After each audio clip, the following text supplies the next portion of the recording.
On se posait déjà la question avec la saison 1, ça se confirme avec la saison 2. Oui, l'avenir de Star Wars en série live semble radieux.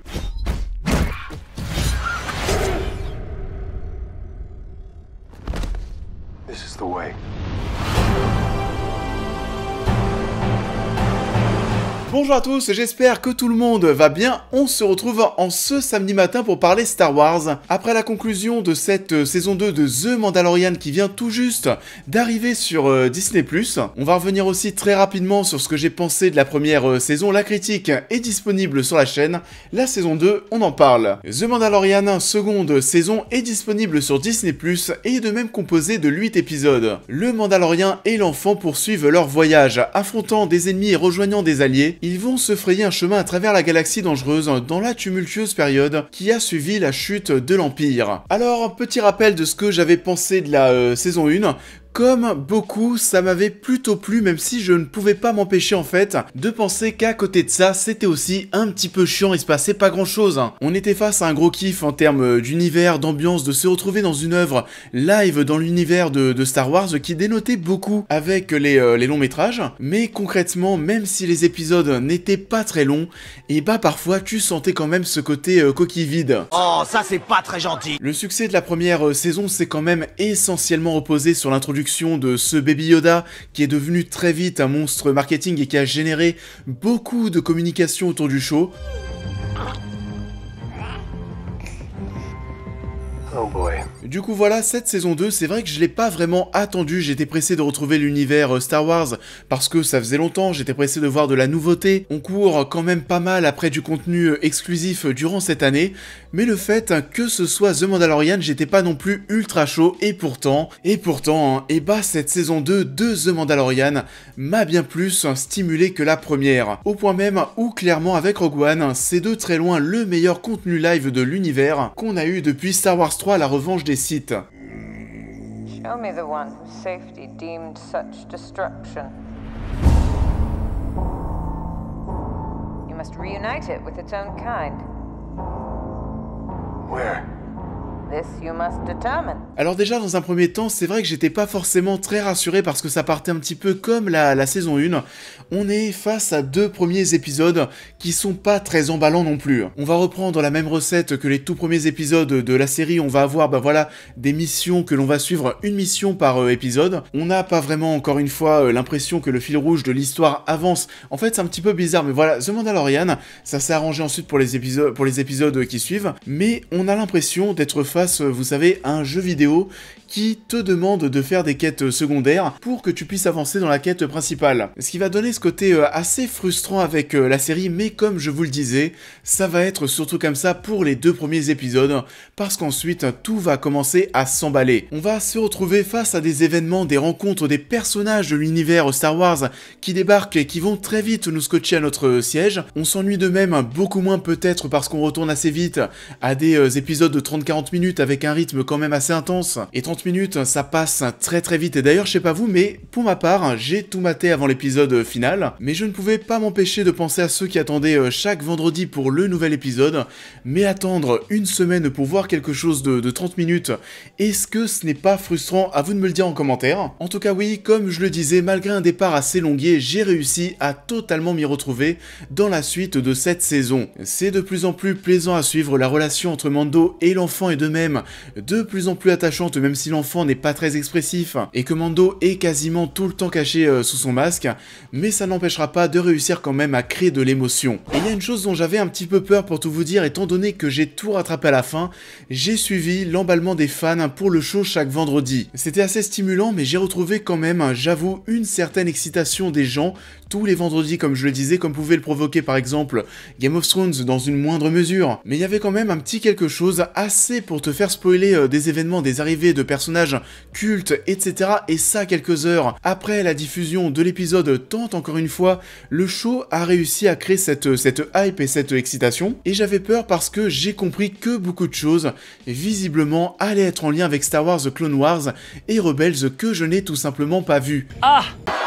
Je suis un homme honnête. Pour tout vous dire, même si on sent parfois que le show appuie sur l'énonciation de certains noms de personnages, donc à ce moment-là je faisais une petite recherche Google, hop, et bah ça oui c'est un mec de Star Wars Rebels, etc. On a du fanservice, on sent cette volonté de récompenser les fans qui suivent l'univers de manière rigoureuse, tout comme on essaye vraiment d'inclure le plus possible The Mandalorian comme une œuvre importante dans la galaxie Star Wars. Personnellement, toutes ces petites choses que je ne connaissais pas, ça ne m'a jamais vraiment agacé, au contraire, ça m'a donné envie de me plonger dans ces autres œuvres Star Wars existantes.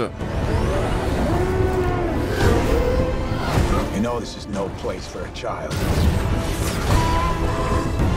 Wherever I go, he goes. Sinon à part ça, oui, la DA est toujours aussi prenante, c'est du Star Wars, c'est plus spectaculaire que la saison 1. La bande son est toujours aussi cool et discrète, à la fois les apparitions de Mando avec son thème donnent ce petit côté western, même si, et c'est assez subjectif, je trouve que ça manque quand même pas mal de grandiose niveau visuel durant beaucoup de séquences pour nous marquer encore plus. Ce que je veux dire par là, c'est qu'on sent clairement qu'on est dans un show télé peut-être un petit peu trop, les plans sont souvent très serrés sur nos personnages, sur les environnements très souvent vous savez, filmés de côté parce qu'on utilise des gros écrans LED pour les décors et d'ailleurs bah ça se voit de plus en plus depuis qu'on le sait. On a cette impression durant certaines séquences de suivre des personnes ou des rues qui sont entourées de très peu de choses, ça semble assez vide autour de la caméra. Et ça ne va pas être le cas tout le temps, bien évidemment il y a des univers et des environnements qui vont être bien plus riches et bien plus vivants, mais c'est en accord aussi avec ce côté show télé, on est face à des actions qui vont être bien plus, vous savez, centrées sur elles-mêmes. Il ne reste que c'est quand même ultra plaisant à suivre et que c'est certainement la meilleure chose autour de Star Wars avec Rogue One, produite par Disney. L'avenir de Star Wars va énormément passer par le format série et ce n'est pas forcément une mauvaise chose. Ça va donner presque le tournis quand on voit tout ce que Disney a prévu autour de la licence à l'avenir au niveau des séries télé. Comptez sur la chaîne pour en parler lorsque ça arrivera, que ce soit des plus petits shows tout comme la série Obi-Wan Kenobi, le retour d'Anakin, qui sera très certainement bien entendu le show qui va générer le plus de hype. Et ça en est tout pour cette première partie de vidéo, on va passer dès maintenant en partie spoil. N'oubliez pas comme d'habitude de liker, de partager la vidéo, de me suivre sur tous les réseaux, de vous abonner à la chaîne. Et pour ceux qui n'ont toujours pas fini The Mandalorian saison 2, je vous invite à revenir plus tard, parce que dès maintenant, eh ben on va spoiler.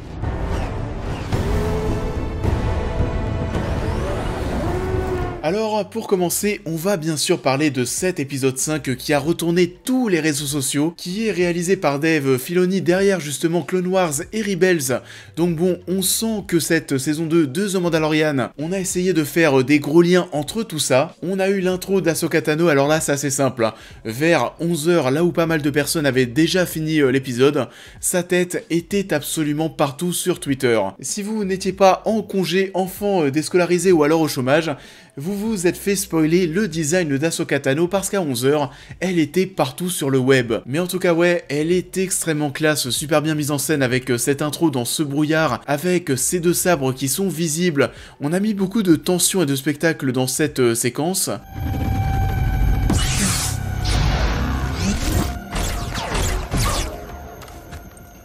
On a hâte et on aimerait en voir plus, comme expliqué dans la partie no spoil. On voit qu'elle est à la recherche de l'amiral Thrawn et c'est là où je vous disais par exemple qu'on appuie tellement sur son nom qu'on sent que même si tu ne le connais pas, même si tu n'as jamais entendu ce nom, tu sens que ça vient d'une autre série. Et c'est ça durant une très grande partie de la saison, donc oui, pour beaucoup ça sera considéré comme du simple fanservice. Comme je vous le disais, perso ça ne m'a jamais vraiment frustré, bien au contraire ça m'a donné envie d'en voir plus. Now tell me. Where is your master? Where is Grand Admiral Thrawn?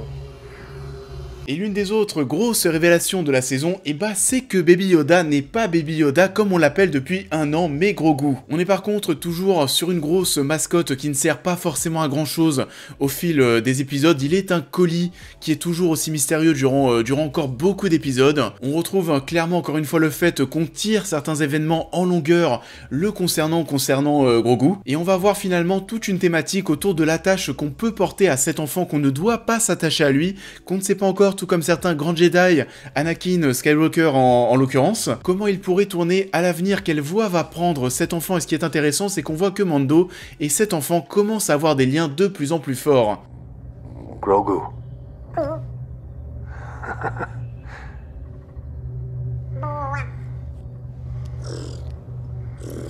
Grogu? Et bien entendu, il va falloir revenir longuement sur ce dernier épisode qui va tous nous émoustiller. Entre tous ces combats, la confrontation Moss Gideon Mando. I'm guessing that Bo-Katan and her boarding party have arrived at the bridge, seeking me, or, more accurately, this. D'ailleurs, ce premier qui va clairement briller par sa lâcheté, et surtout, Luke Skywalker, qui est de retour dans une séquence qui nous rappellera fortement celle de Dark Vador dans Rogue One.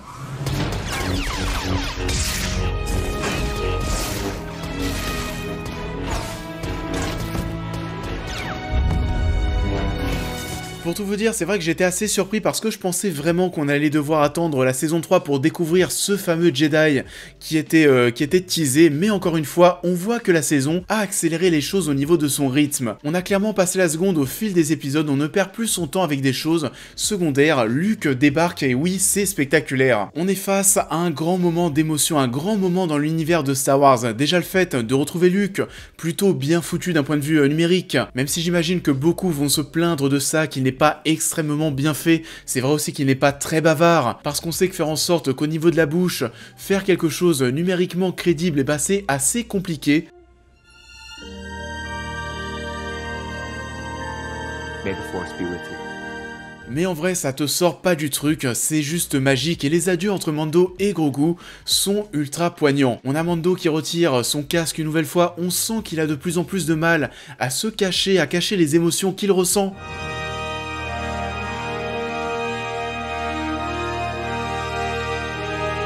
Et il y a une scène post-générique à la fin de cet épisode 8, oui. Et ce qu'elle nous révèle, c'est qu'on va suivre dès 2021, dès l'hiver 2021, le cultissime personnage de Boba Fett.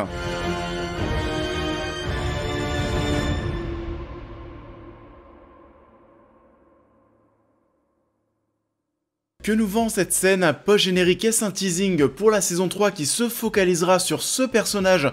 Ou alors est-ce qu'on est en train de nous teaser tout simplement une autre série Disney? Les théories sont ouvertes, je vous invite à me dire en commentaire ce que vous en pensez. En tout cas, ce qui est sûr, c'est que cette saison 2, elle m'a bien plus plu que la première, bien plus épique, bien plus marquante. Et ça en est tout pour cette critique, j'espère qu'elle vous aura plu comme d'habitude.